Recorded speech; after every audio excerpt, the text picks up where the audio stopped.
So TGA, although it has a well-developed name and brand, is part of the Commonwealth Department of Health.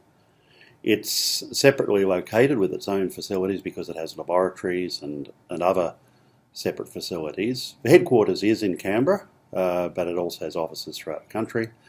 About 800 staff, a very diverse staff and contract employment, ranging from scientists, all different areas of science that you'd expect with medicines, devices and biologicals, toxicologists. We're a significant employer of medical officers, pharmacists, lawyers and so on. Now, unusually for government, everything that TGA does is actually cost recovered by industry. So it's unique globally actually among regulators that it doesn't receive any taxpayers' funding for its work. So TGA runs like a business. As I said, its revenue is based on industry's fees and charges, fees for when a new product is put onto the market, and annual charges for maintaining a product on the register. And about half of the revenue comes from prescription medicines, that's the dark blue part of this pie chart, and about a quarter from medical devices, and the rest from a range of other products that TGA has responsibility for. It was recognised as the market became increasingly globalised a couple of decades ago that there was a need to have consistent documentation for people submitting, for companies submitting a product to regulators in different countries. And this required broader documentation. It also required specific guidelines for aspects of quality, safety and efficacy. And so an organisation headquartered in Switzerland, but involving industry regulators and regional organisations called ICER, was formed in 1990. Now, a fundamental premise of this was that while the guidelines and the documentation were to be aligned, countries would still make their own sovereign decisions about whether or not a medicine would be accepted for the market. ICH have also been involved in trying to get more aligned reporting and terminology for adverse events and clinical trial data coding. So the submission to regulators in most countries, the overwhelming majority of countries, is part of what's known as a CTD, or Common Technical Document. Increasingly these are submitted electronically, generally still on hard electronic media. The reason being is that their size, in the hundreds of megabytes, usually is too big to email. Very few email systems, as of 2017, can accept emails of a couple of hundred megabytes. There are portals, of course, where submissions can be lodged and downloaded from. But whether in paper or whether electronically, there's essentially 5 modules.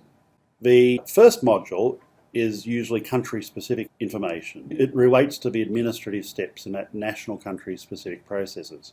That's actually not formally part of a CTD because it's very specific, for example, to Australia or New Zealand or Singapore or the US and so forth.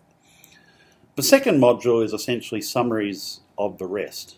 So the 3 modules that really matter are Module 3, which talks about the quality information for the medicine, Module 4, which talks about the non-clinical issues, so the pharmaceutical chemistry, the toxicology, the preclinical and non-clinical part.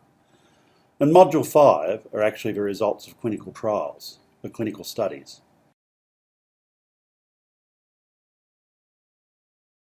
Legal entities placing low-risk devices on the market only need to register their name, place of business and the category of devices in a register or database such as the Australian Register of Therapeutic Goods or ARTG. This is a purely administrative process with no assessment by a regulatory agency. Examples of low-risk medical devices include stethoscopes, clinical microscopes, stainless steel surgical tools, wound dressing, band-aids, examination or surgical gloves, wheelchairs, and clinical chemistry analyzers. Manufacturers and sponsors of moderate-risk devices would typically need to undergo a quality management system audit to ensure that they consistently produce the category of devices they wish to distribute. Upon successful completion of the audit, they would receive a certificate or an official letter from the regulatory agency. In some jurisdictions, moderate-risk medical devices must also obtain clearance before they can be placed on the market. Examples of moderate-risk devices include X-ray machines, blood pressure meters, clinical thermometers, MRI scanners, CT scanners, dialysis machines, ultrasound imaging equipment, and pregnancy self-test kits. High-risk medical devices are subjected to the highest level of regulatory scrutiny, and this includes both an audit of the quality management systems and the evaluation of the device design. Examples of high-risk medical devices include vascular stents, pacemakers, neuroendoscopes, left ventricular assist devices or artificial hearts, orthopedic joint replacement implants, and HIV blood donor screening kits. Now, it's important to understand that when we talk about cost minimization analysis and cost effectiveness analysis, these are full economic evaluations. And it's important to distinguish these with partial evaluations. So partial evaluations are examples such as when you're only comparing the cost of the new medicine with an existing medicine. So it's simply just a description of the cost. Or you might just compare the outcome or the benefits of the drug in terms of the new drug and the existing drug. So be it survival gains or events such as stroke avoided. So these are just outcomes-based description. Or you can compare the costs between the new drug or the old drug. Or you might just be comparing the effectiveness of the new drug and the old drug. But what full economic evaluation entails is a consideration of both the cost as well as the outcomes of the new and the old drugs. So these are full economic evaluation analyses. You would have come across this concept of ICER, which stands for the incremental cost effectiveness ratio. So essentially, the ICER is, I guess, an output or an outcome of a cost effectiveness analysis. It's a simple summary measure that enables you to combine both costs and outcomes of the new drug and the existing drug in one single measure. It has its strengths, but also its limitations. But let me try to unpack the concept of ICER. So here we have the four elements: the cost of a new drug as well as its outcome, and the cost of an existing drug as well as its outcome.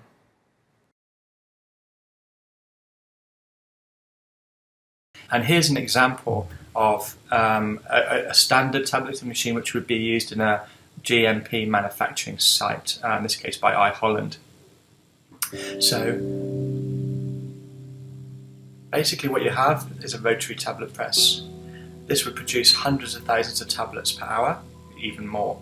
Effectively what you have is a hopper which is running over here, and your powder is freely flowing through, and it's flowing into here, which are the dies. You can see the dies there, and you have an upper press, and that's punching down, and it's doing a pre-compaction.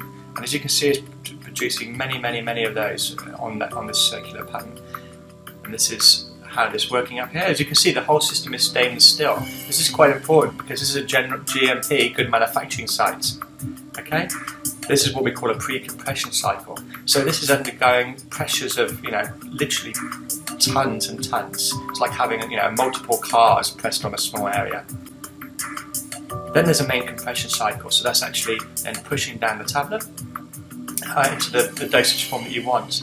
Then the lower die comes up, you see, and it pushes the tablet onto the surface.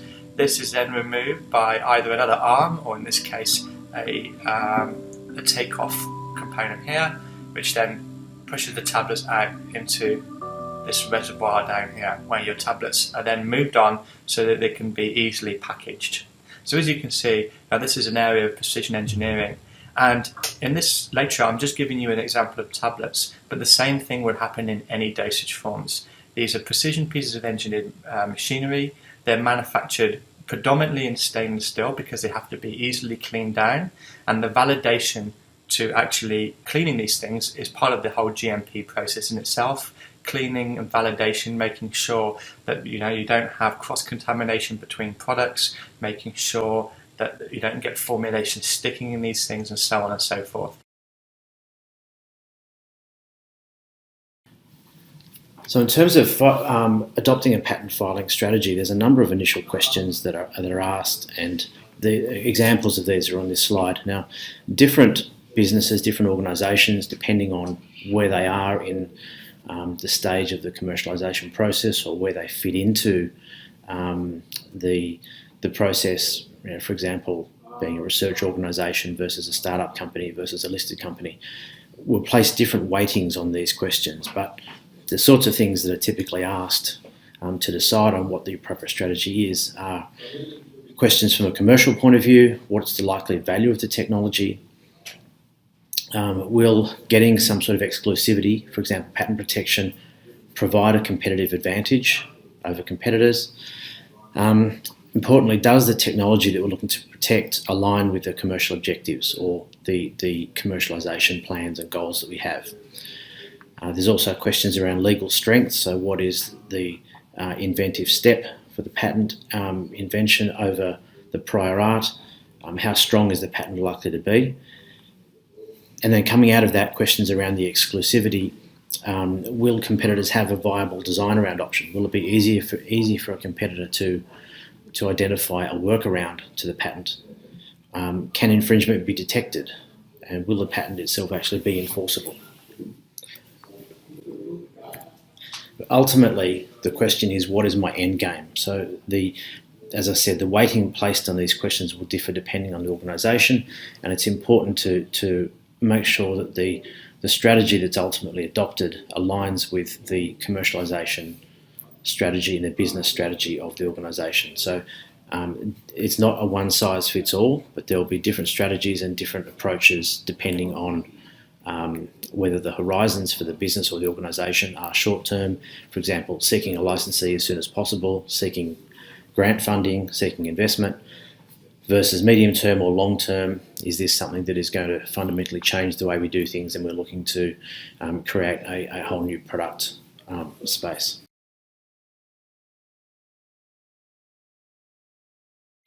So to challenge a third-party patent, you can take different steps at different stages in the process.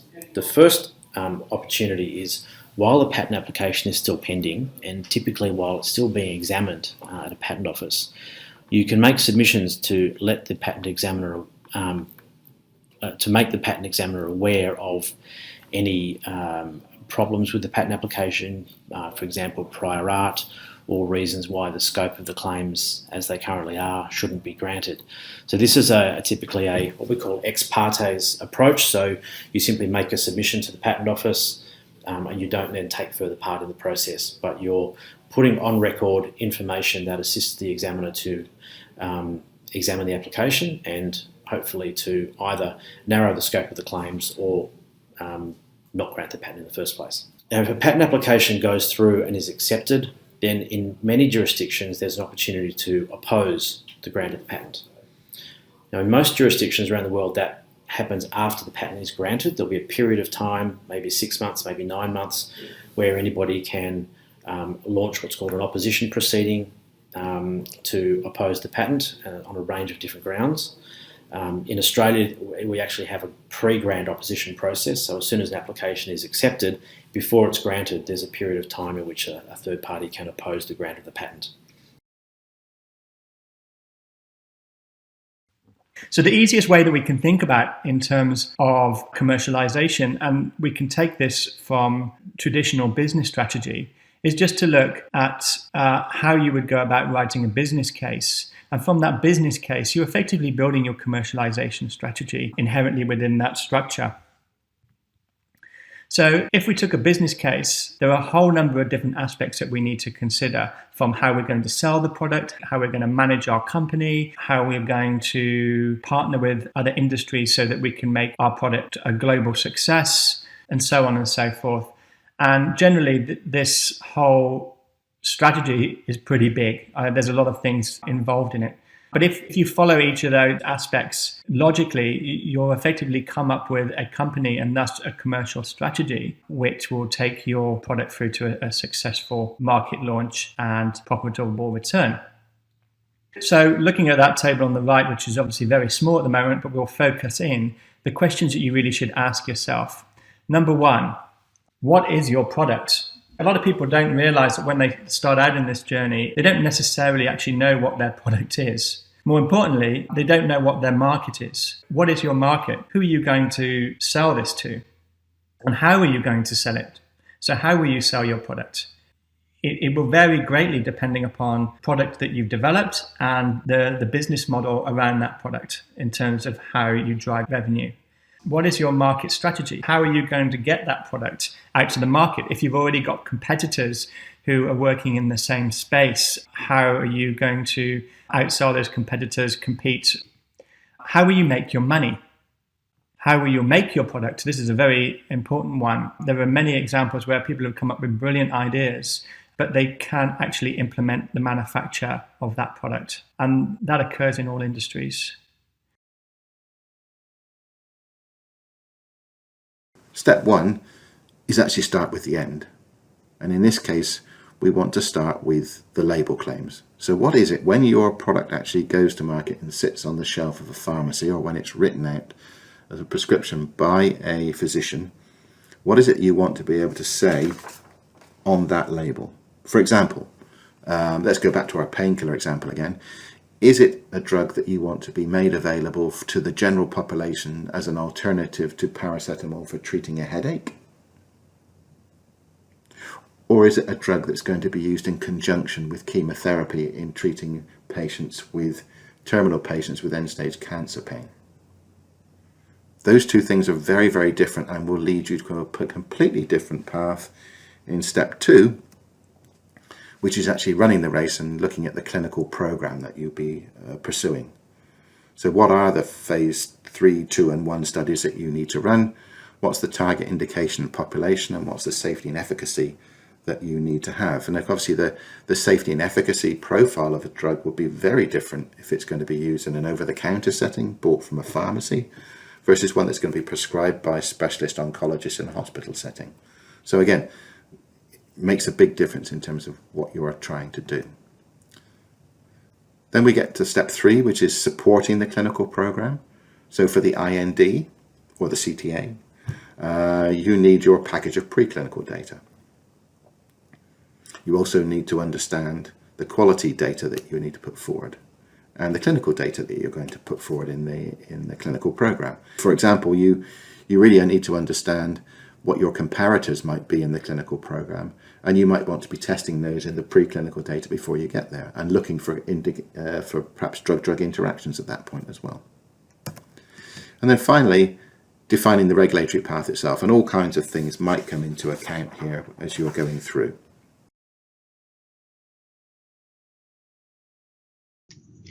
So let's start with the operating plan and financial model fundamentals. What are the 6 primary components of a financial model? And here they are. We start with an operating plan. From the operating plan, we include a staffing plan and what we call a market model, which tells us how we're going to go to market and how we're going to generate our revenue, and what some of the costs we're going to incur in order to generate that revenue. And our staffing plan also tells us what some of our costs are going to be. From our cost projections, we have the cost element of our profit or income statement. From the market model, we have the revenue component of the income statement. The income statement tells us our profitability. And then we also can adjust our profitability to understand how much we have generated in terms of cash.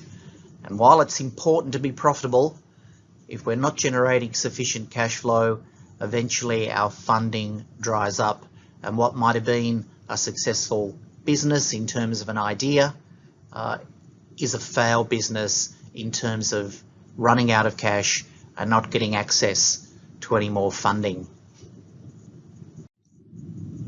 So let's look at each of these in turn. The operating plan is the activities that must be performed to develop the initiative, their timing, and some of those key milestones. So in other words, what we do, when we do it, and how we're going to do it.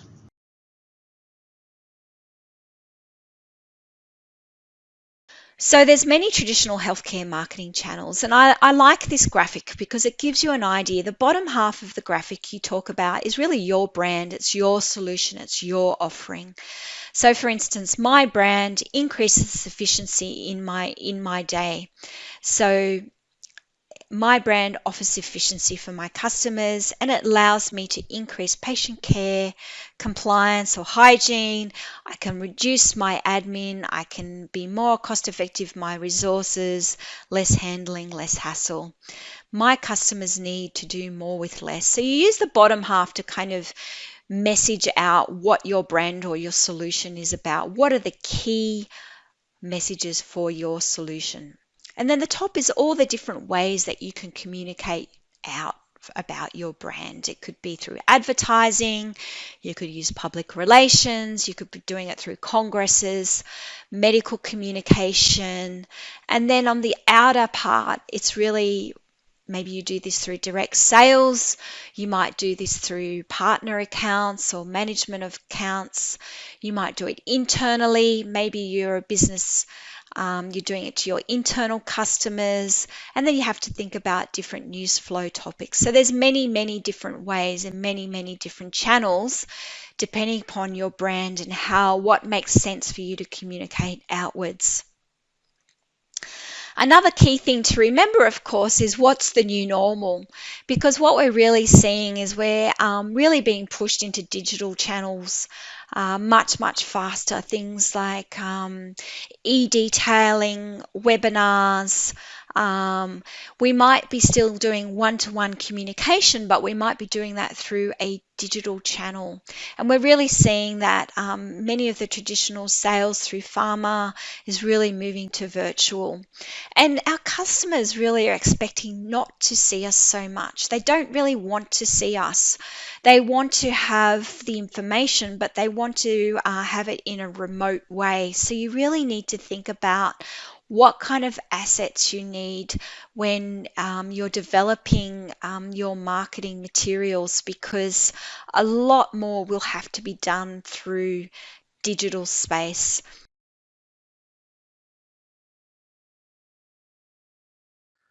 So what are investors attracted to? Ultimately, investors seek a venture scale return for the investment in a business. Although angels may have an investing thesis that is content with 10 to 20 times return on funds deployed, professional investors will be looking for ventures with the potential to return their entire fund. Later, we'll briefly discuss the mechanics behind such expectations. Right, let's explore 8 traits that both angels and professional investors are looking for. The first trait is the presence of an attractive total addressable market. Why invest in medtech at all? The global medtech market is about $600 billion in size, with a compound annual growth rate of about 6% in recent years. This can be attributed to 3 key factors. Firstly, an aging global population. For example, in Australia, the percentage of population aged over 65 doubled from 8 to 6% over the last 50 years. Secondly, another key factor is the growing comorbidities. Putting aside the uncertain long-term impacts of COVID, non-communicable diseases such as diabetes and obesity have growing human and financial costs. The third key factor is that of consumer demand. We can see incomes are rising throughout Asia, and with it brings increasing demand for better healthcare. So investors who have an investing thesis around tapping into these macro trends will investigate medtech opportunities. As evident from this chart by the excellent Startup Muster report back in 2018, medtech is a significant part of the Australian startup ecosystem. However, in recent years, there has been a decline in global VC investment in the medtech sector, primarily due to reduced returns.